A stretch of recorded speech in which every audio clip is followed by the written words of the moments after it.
لماذا تطلبون العودة إلى الإسلام؟ والعودة إلى الإسلام تعني العودة إلى الوراء. العالم يتطلع إلى المستقبل ويواكب الموضة والترند، وأنتم تطلبون منا أن نلتزم بقواعد وقوانين هذا حلال وهذا حرام. فالعودة إلى الإسلام تعني العودة إلى الوراء. إذا كانت العودة إلى الإسلام هي العودة إلى الوراء، فليتنا نعود إلى الوراء لنعود إلى المجد مرة ثانية. فلن نستعيد مجدنا ولا هيبتنا ولا كرامتنا إلا بالرجوع إلى الإسلام. ليتنا نعود إلى عهد عمر بن الخطاب، عمر الذي قال: إذا تعثرت ناقة في العراق سئل عنها ابن الخطاب.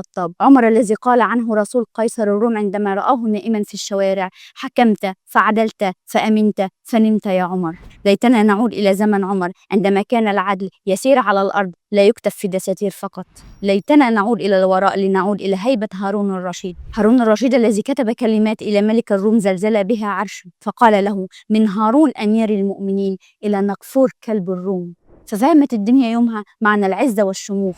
ليتنا نعود إلى عبد الرحمن الداخل، صاحب البصمة الذهبية في الأندلس، والذي نقل الحضارة إلى فرنسا وإيطاليا وأسس نهضة أضاءت قرون.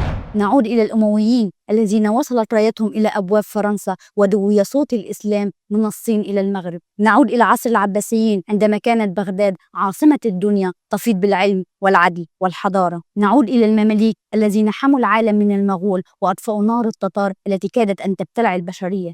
نعود إلى الملك عبد الحميد الثاني عندما كان نصف العالم تحت راية الإسلام، وكانت أوروبا ترتجف قبل أن تأخذ أي قرار دون إذن الخليفة.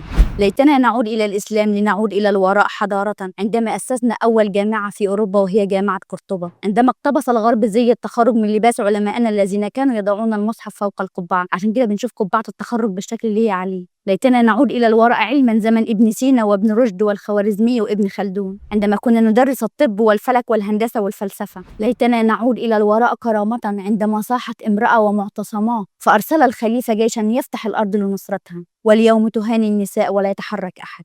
ليتنا نعود إلى الوراء رخاء عندما كانت القاهرة أجمل مدن العالم وتلقب بلؤلؤة الشرق، عندما كان الدينار العراقي يساوي 483 دولار، عندما كان الأوروبيون يأتون إلى الإسكندرية للبحث عن لقمة العيش. نعود إلى الوراء عندما طلبت أمريكا من مصر إنقاذ أوروبا من المجاعة. نحن لا نعود إلى الماضي كزمن، وإنما نعود إلى القيم التي صنعت ذلك المجد، إلى العدل لا الظلم، إلى النور لا الظلام، إلى أمة تقود العالم لا تقاد. ليتنا نعود إلى الإسلام لنعود إلى الوراء لنعود إلى المجد.